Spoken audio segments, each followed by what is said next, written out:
귀걸이 할까? 에어팟 맥스 할까? 오늘은 딱 에어팟 맥스 룩이야. 아, 요거네. 됐다. 외출 준비 끝.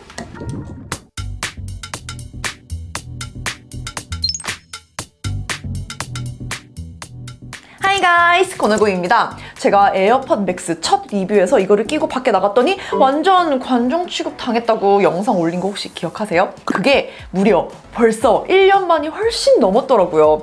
에어팟 맥스가 컬러도 그렇고 생긴 것도, 그리고 귀에 차고 다니는 것도 좀 어색한 느낌이 들었는데, 아니 요새는 이게 완전 패션템이라면서요. 무슨 일이야. 그때 나보고 이거 끼고 부끄러워가지고 밖에 어떻게 다니냐, 옆에 다니면 가까이 오지 말라, 막 널드 같다고 한 사람들 보고 있니? 제가 패션을 너무 앞서갔나 보네요. 드디어 2년 만에 에어팟 맥스 관종이 주목받는 그 시대가 왔는데, 자, 그럼 이 시점에서 제가 대략 2년 후기 들려드리도록 하겠습니다. 제가 길게 이야기하고 싶은 부분들이 몇 개 있는데요. 그 전에 이거는 신제품도 아니고, 그리고 2년 후기니까 사용을 하면서 느꼈던 장단점 요약을 먼저 할게요. 첫 번째 장점, 힙한 디자인과 컬러죠. 이게 처음에는 관종의 아이템이라고 놀림을 받고, 또 착용하고 다니는 저도 놀림을 받았는데 드디어 빛을 보네요. 알루미늄 이어컵과 특이한 캐노피 헤드밴드, 이런 요소들이 확실히 다르다 보니까 그냥 잘 모르는 사람이 봐도 구분이 된다는 게 또 다른 인기 요인이 아닌가 싶어요. 두 번째, 부드러운 길이 조절과 편안한 정수리 무게감이라고 할 수 있는데, 기능적으로 보면 헤드밴드 디자인을 애플이 처음 해본 건데 상당히 기능적으로 잘 만들었어요. 길이 조절 부드럽게 잘 되고요. 특히 무게가 이게 가볍지가 않은데 정수리 쪽 캐노피 디자인으로 만들어서 무게감 배분이 잘 됩니다. 그래서 실제 착용을 했을 때의 편안함은 좀 더 좋아요. 세 번째, 노캔 주변음 허용 모드 넘사벽 수준. 어쨌든 노캔 헤드폰이다 보니까 노캔 성능이 아주 중요하겠죠. 차음성이 경쟁 모델보다 가장 훨씬 좋다라고 말할 수는 없는데, 제가 특히 최근에 여러 브랜드의 노캔 헤드폰을 리뷰를 하면서 써봤는데 번갈아 사용을 해보니까 압박감과 이질감은 가장 적다고 말할 수가 있고요. 특히 주변음 허용 모드의 그 자연스러움은 이거는 다른 데서 흉내도 못 낼 정도입니다. 네 번째, 사용시간. 노이즈 캔슬링을 켜고 20시간이라고 하는데 실제 사용을 해보면 그것보다 더 갑니다. 그래서 나온 지 1년 반이 훨씬 넘었는데도 저는 여전히 사용 시간은 완전 만족해요. 마지막 다섯 번째, 편안하고 직관적인 조작감.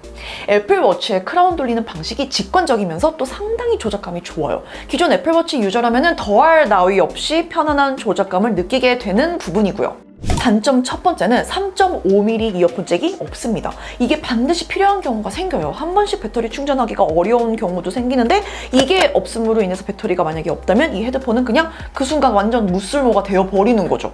두 번째는 자체 음질은 얘가 상당히 좋은데요. LDAC 같은 고음질 코덱 지원에 여전히 소극적입니다. 이거는 뭐 애플 정책이긴 한데 그래도 아쉬운 건 아쉽죠. 왜냐면 이게 얼마짜린데.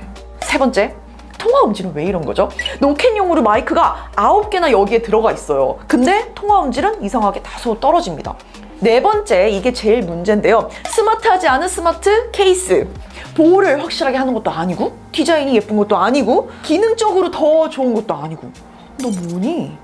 일단 제가 사용하면서 느꼈던 것들 생각나는 대로 장단점 요약부터 해봤는데요. 여기에 좀 더 디테일하게 이야기를 하고 싶었던 부분을 골라서 이야기를 해볼게요. 가장 먼저 말하고 싶었던 게, 얘가 출시 초기에 무게도 무겁고 디자인도 너무 튀고 그냥 관종 그 자체니까, 그리고 여러모로 애매한 제품이다. 애플이 기존 노이즈 캔슬링 헤드폰 제조사의 노하우를 배워야 한다, 이런 호평이 많았었죠. 일단 무게는 에어팟에 들어있는 하드웨어를 생각하면 어쩔 수 없는 부분이라고 생각하고요. 그리고 진짜 보면은 이게 무슨 거의 홈팟을 헤드폰으로 구현하려고 했던 건지 노이즈 캔슬링 마이크가 여기에 9개나 들어가 있어요. 그리고 알루미늄을 이렇게나 많이 쓰고, 그런데 무게 대비 편안함을 이 캐노피 헤드밴드 디자인으로 어느 정도 상쇄하고 있는데, 중요한 게 여기서 이 캐노피 헤드밴드 디자인이 기능적으로 좋으면서 동시에 지금 패션템으로서 에어팟 맥스의 인기에 아주 큰 역할을 하고 있는 심미적인 가치도 주고 있다는 점이에요. 보통은 편안하거나 예쁘거나인데 얘는 편안하게 만들면서 예쁜, 또 특징적인 디자인이 되는 아주 좋은 사례가 되지 않을까 싶어요. 여기에다가 큰 알루미늄 이어컵도 컬러별로 완전 특징적인 요소가 돼서 힙한 디자인의 정석 같은 모습을 보여주고 있고요. 그런데 이런 디자인과는 다르게 처음에 불편했던 몇 가지는 여전히 시간이 지난 지금도 편해지지 않는 부분이 있어요. 가장 큰 문제는 이 멍청한 스마트 케이스죠. 굳이 여기에 넣어야 완전 잠자기에 들어가고, 그렇지 않으면 이렇게 그냥 내놓을 경우에는 약 2시간가량을 대기 상태로 배터리를 소모한다는 점. 이게 어떻게 스마트입니까? 네? 게다가 이게 보호를 제대로 하거나 충전을 뭐 더 쉽게 해주거나 그러는 것도 아니기 때문에 진짜 왜 이렇게 만들었나는 아직도 의문이에요. 다른 제조사랑 어느 포인트에서도 우리가 비슷하게 가지 않겠다라는 어떤 그런 욕심이 처음에 좀 과했던 게 아닐까 싶기도 하고요. 실제로 써보면 스탠드에 걸거나 목에 걸면서 대기 상태로 있는 경우가 훨씬 많잖아요. 그래서 이거는 당장 다음 모델에서 크게 개선될 점이 아닌가 싶고, 일단 이거 기존 사용자 업데이트 좀 해주세요. 대기 시간이 너무 길어요. 그리고 배터리 사용 시간은 만족스럽지만 결국 배터리가 충전이 안 되면 아예 사용을 할 수 없는 헤드폰이 되어버리는 거는 또 다른 문제잖아요. 헤드폰 잭이 없다 보니까 생각보다 충전이 안 돼서 못 쓰는 경우가 생길 수 있고요. 그래서 저는 에어팟 맥스는 패션템이고 함께 여차하면 사용할 수 있는 또 다른 이어폰, 에어팟 같이 들고 다닙니다.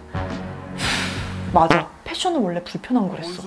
마지막으로 가격인데요. 지금 이 에어팟 맥스가 패션템으로서의 인기 있는 이유가 이 소름 돋는 비싼 가격 때문인가 싶기도 해요. 아주 비싼데 엄청나게 티나는 아이템이니까요. 그냥 보통 티나는 정도가 아니라 티가 팍팍 나잖아요. 이렇게 티가 팍팍 나는 아이템도 드물니까. 그래서 저는 여전히 주변에 이 제품을 그렇게 추천하진 않아요. 더 좋은 옵션들이 많이 있거든요, 사실. 그런데 패션템이라는 게 기능적인 요소로 정해지는 게 아니니까 또 그거는 어쩔 수가 없겠죠. 절대적으로 비싸긴 한데 다행히 요새 보니까 애플이 라이브 커머스도 하고 또 할인돼서 나오는 경우도 가끔 있더라고요. 그래서 그런 기회를 노려서 구매하는 거를 저는 추천할게요. 정가로 너무 비싸요. 그 정도의 가치가 있는지는 저는 여전히 의문이 듭니다. 이 에어팟 맥스는 장단점이 정말 뚜렷한 제품인데요. 확실한 거는 실제로 오랜 시간 써볼수록 더 좋아지는 제품입니다. 처음에 손에 딱 들었을 때 느껴지는 그 무게도 너무 무거운 것 같고, 또 정수리를 중점적으로 압박하는 다소 특이한 무게 밸런스의 이 캐노피 디자인도 처음에는 되게 당황스러울 수 있어요. 그리고 과하게 큰 알루미늄 이어컵도 놀림당하기에 딱 좋은 모습이라서 이것도 부담스럽게 느껴질 수 있고요. 그런데 사용을 해보면 이 방식이 얼마나 밸런스가 좋은지 계속 느끼게 되고, 또 착용을 하면서 기존 헤드폰과 다른 편한 포지션을 찾게 됩니다. 무엇보다 크라운 조작 방식은 제가 써본 그 어떤 헤드폰 중에서도 가장 편하고 직관적이에요. 이거는 뭐 말하면 입 아프긴 하지만 애플 생태계에 들어와 있다면 연결이라는 단어를 잊고 살 수 있는 정도로 편의성 측면에서 압도적이고요. 그래서 나는 트렌드 흐름에 물러서고 싶지 않다. 패션과 웰메이드 헤드폰 두 마리 토끼를 잡겠다. 그러면 대안 없이 에어팟 맥스가 여전히 좋은 옵션이고, 뭐 패션은 됐고 빼고 웰메이드 헤드폰을 찾는다. 그러면 다른 대안을, 다른 브랜드의 헤드폰을 찾아보는 걸 추천합니다. 근데 진짜 요새 주변에 이거 착용하고 다니는 사람들 되게 쉽게 볼 수 있고, 또 인스타만 들어가 보더라도 이거를 착용하고 일부러 여기에 맞춰서 이렇게 사진 찍는 포스팅들이 너무 다양하게 많이 보여서 저는 그게 너무 신기해요. 이런 지금 현재 상황이 너무 신기해요. 요새 트렌드의 흐름은 도통 알 수 없다. 궁금한 점 남겨주시고요. 저는 또 신나는 영상 빠르게 준비해서 돌아올게요. Bye guys!